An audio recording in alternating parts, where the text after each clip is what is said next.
박균택 민주당 의원 연결해서 자세한 얘기 나눠보겠습니다. 의원님 안녕하십니까? 예, 안녕하십니까. 박균택입니다. 예, 우선 탄핵 심판 선고 이야기 나누기 전에요. 어제 이재명 민주당 대표가 광주를 찾아서 공개 일정 재개했습니다. 의원님도 이 대표와 함께 하셨을 것 같은데 어떤 일정들 소화했습니까? 예. 일단 이재명 대표께서 우리 고 신상길 당원님 안타까운 소식 듣고 빈소를 방문해서 조문하고 그리고 유가족들을 위로하셨습니다. 네, 그리고 조문 전에는 5.18 민주묘역을 참배했고 또 조문 후에는 5.18 광장에서 단식 중인 우리 시구위원님들 위로 방문하셨고 또 이어서 윤석열 파면 광주 비상행동 집회 참여하고 서울로 가셨습니다. 네.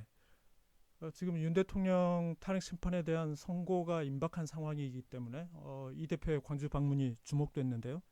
주로 어떤 얘기가 나왔습니까?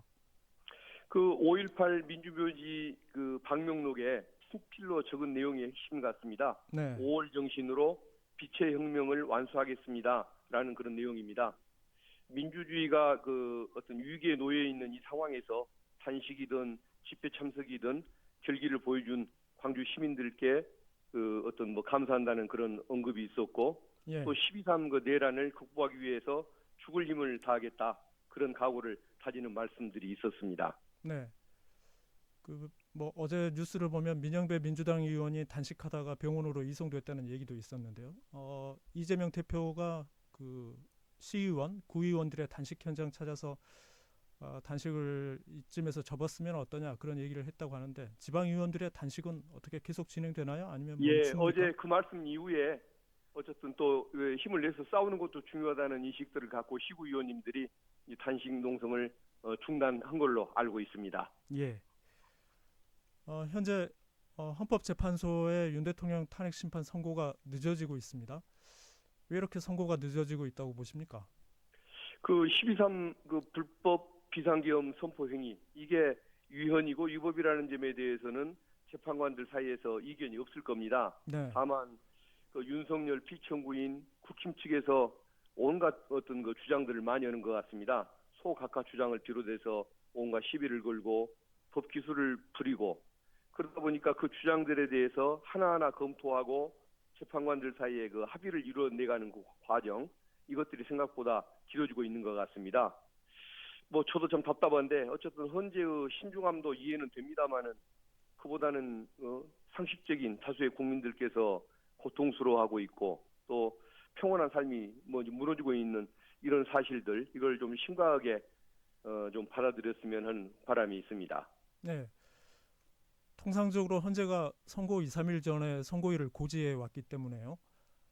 오늘 만약에 선고일을 고지하지 않으면 탄핵 심판 선고가 다음 주로 미뤄질 가능성도 예측되는데 어떻게 보십니까? 다음 주로 미뤄질 가능성은? 예, 맞습니다. 이번 주 내에 선고를 이제 하려면 오늘 중에는 발표를 해야 맞습니다. 네, 물론 내일 발표해도 금요일 날 선고가 불가능한 것은 아니라고 합니다만은 그래도 오늘 발표해야 금요일 선고가 원활하게 진행이 될 것 같습니다. 그래서 지금 하루빨리 선고기일을 발표하기를 촉구하고 있는 그런 상태입니다. 네. 국민의힘에서는 윤석열 대통령 탄핵 심판에 대한 선고보다 한덕수 국무총리에 대한 탄핵 심판 선고를 더 일찍 해야 한다 이런 얘기를 하는데요. 어떻게 보십니까? 아마 그 주장도 일리가 있을 수는 있죠. 왜 그러냐면 윤석열 파면이 이루어지면은 한덕수가 대응을 하는 것이 그래도 조금 더 안정적인 거 아니냐 이런 시각이 없는 건 아닌데 헌법재판소에서 그런 부분에 대해서는 크게 고려를 안 하고 있는 것 같습니다. 네, 아마 내란 행위가 한덕수 총리의 어떤 혐의 내용 중에 들어있다 보니까 그것을 아마 먼저 발표를 하다 보면 윤석열 파면 결정의 어떤 사유나 이런 것들이 좀 먼저 어떤 발표가 돼야 하는 그런 사정이 있어서 미루는 것이 아닐까 저 개인적으로 생각을 해보고 있는데 네. 어쨌든 한덕수 얘기는 안 나오고 있는 상태입니다. 그, 그 가능성은 어떻게 보십니까? 윤 대통령에 대한 탄핵 심판 선고와 한덕수 총리에 대한 탄핵 심판 선고가 같은 날에 이루어질 가능성은 어떻게 보십니까? 그래도 집중을 가장 중요한 사안에 집중을 해야 할 거 아닙니까? 네. 정신을 분산시키기는 어렵기 때문에 일단 저는 윤석열 그 피청구인에 대해서 먼저 선고를 하고 예. 이어서 한덕수로 넘어가지 않을까 싶습니다. 음. 사실은 한덕수라는 사람이 없더라도 지금 최상목이 같은 그 보수 측의 그 기대를 뭐 똑같이 이어받아서 수행을 해주고 있는 상태인데 네. 그걸 그렇게 급하게 생각해야 할 이유는 없는 것 같습니다. 네. 탄핵 심판 선고가 늦어지면서 사회적 혼란이 가중되고 있다는 지적이 나옵니다. 지금 경제도 그렇고 외교도 그렇고 대내외적으로 어려움이 큰 상황인데요. 어떻게 보십니까? 현 상황은? 예, 어쨌든 이게 선고가 장기화가 되다 보니까 탄핵의 찬성과 반대의 대립이 더 격화하고 있지 않습니까? 네.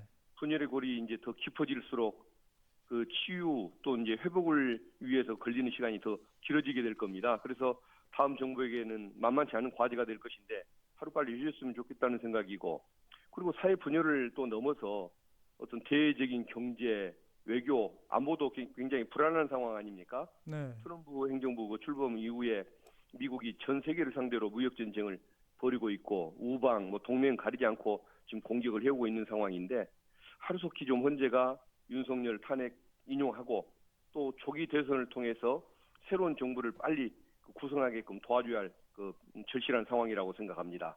네. 이번에는 탄핵 심판 선고 승복 논란 얘기해 보겠습니다. 권성동 국민의힘 원내대표가 당의 입장이 헌재 선고를 승복하는 거라면서 이재명 대표에게도 공개적으로 명확하게 승복 메시지를 밝혀라 이렇게 얘기했습니다. 어떻게 답하시겠습니까? 국힘이 이제 와서 승복을 하라고 소란을 일으키는 이유가 있을 겁니다.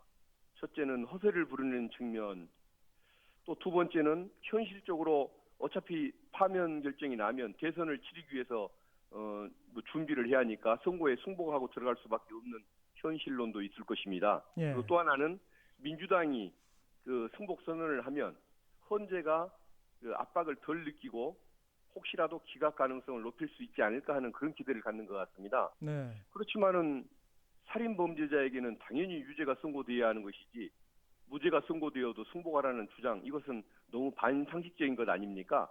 음. 민주진영의 다수 국민들이 수긍할 수도 없는 그런 발언을 하면서 민주당이 누구 마음대로 국민의 뜻과 상관없이 승복 얘기를 할 수가 있겠습니까? 그래서 저것은 민주당에 대한 정치 공세용인 것이지 그건 뭐 크게 의미를 두고 생각할 일은 아닌 것 같습니다. 네. 윤석열 대통령은 아직 승복 메시지를 내놓지 않고 있습니다. 어떻게 보십니까? 예, 막상 그 승복 메시지를 내놔야 할 사람은 내란 수괴인 윤석열입니다. 오히려 그 책임을 질 위치에 있지도 않은 국힘 사람들이 윤석열의 승복을 대신 말해주고 있는데 이것은 거의 뭐 부도수표만도 못한 발언들 같습니다. 네. 가해자가 사과도 없이 입을 꾹 닫고 있는데 뜬금없이 피해자들한테 각서를 쓰라는 것은 수긍하기 어려울 것입니다. 그래서 저는 그렇지만 이제 어쨌든 모든 걸 다 그 결론으로 하고 윤석열의 그 승복 여부는 중요하지 않다. 저는 그렇게 생각합니다. 왜 그러냐면은 파면 결정이 나면 예. 대선 준비를 위해 국힘 사람들조차 윤석열의 존재를 모두 잊어버릴 것이기 때문에 중요하지 않은 상황이다. 이런 생각을 하고 있습니다. 네. 어제 최상목 대통령 권한대행에게 박찬대 민주당 원내대표가 마은영 헌법재판관 후보자를 오늘까지 임명하라 이렇게 촉구했습니다. 최 대행이 임명할 것 같습니까? 안 할 것 같습니다. 그 사람은 아마 지금 윤석열에 대한 은혜 갚기, 수구 세력들의 지지 이런 것만을 기대하고 있는 사람들이고 지금까지 해왔던 그 기조가 있기 때문에 네. 지금 그 방향을 전환했다가는 자기 그 어떤 내란 옹호 세력들의 지지마저 잃어버릴 우려가 있어서 아마 그 방향 전환을 하지 않을 걸로 예상을 하고 있습니다. 네. 국민의힘에서는 여전히 최 대행에게 그런 현행 기조를 계속 유지하라 그렇게 요구하고 있습니다. 예, 제가 보기에는 위헌 정당인 것을 자백하는 국힘이나 그 말을 그대로 따라하는 최상목 대행이나 정말 가관이라는 생각이 듭니다. 이 추세가 유지된다고 한다면은 국힘에게는 위헌 정당 해산 내지는 국민의 버림이 기다릴 것이고 예. 최상목 대행에게는 형법상의 직무유기죄라는 유죄 판결문이 그 앞을 기다리고 있을 거라는 그런 예측을 하고 있습니다. 네. 최상목 권한대행이 국무회의에서요. 윤 대통령 탄핵 심판 선고 관련해서 어떤 결론이 나든 간에 국민들께서 존중하고 수용해 달라. 그렇게 국민들께 호소한다고 밝혔습니다. 그런데 이제 최상목 권한대행은 그 마은영 헌법재판관 후보자 임명 안 한 게 위헌이라는 헌재 결정이 있는데도 여전히 임명을 하지 않고 있어요. 약간 앞뒤가 다른 배치되는 말 아닌가 싶은데 어떻게 보십니까? 예, 맞습니다. 본인은 안 따르면서 남한테 따르라는 것인데 지금 윤석열 정권의 그 정상적인 공직자를 찾기가 어렵습니다. 그리고 비교적 괜찮았던 사람들, 예를 들어 권성동 같으면 박근혜 그 대통령 탄핵 때 얼마나 앞장서서 좋은 모습을 보였습니까? 네. 그런데 윤석열하고 친해지고 국힘과 함께 가까워지는 순간에 모든 사람들이 저렇게 이율배반적이고 상식과 동떨어지는 모습을 보면서 저 집단은 정치를 할 자격이 없다. 국민을 위해서 종사할 기회를 뺏는 것이 맞다라는 판단 외에는 아무것도 드는 생각이 없는 것 같습니다. 네. 마지막으로요. 미국이 한국을 민감 국가로 지정한 것과 관련해서 최근 논란이 일고 있습니다. 외교부가 첫 설명을 내놨는데 내용을 보면 그 외교 정책 때문이 아니고 미국의 한 연구소의 보안 문제 때문이다 이렇게 밝혔습니다. 어떻게 보십니까 이 문제는? 저는 그 윤석열 정권의 무능 그리고 또 상습적인 거짓말이 또 드러난 사례라고 생각을 합니다. 네. 지금 미국 에너지부가 이런 등재를 할 때에는 원자력, 에너지, 첨단 기술 다방면에서 협력이 제한되는 국가를 목록화한 것이 아닙니까? 근데 여기를 두고 뭐 연구소의 보안 문제라고 얘기하는 것 자체가 뚱딴지 같은 소리라는 생각이 들고, 예. 민감 국가 리스트를 보면 북한, 중국, 러시아 등 그 테러 우범국, 미국 제재 대상 국가들이 거기에 포함되어 있지 않습니까? 네.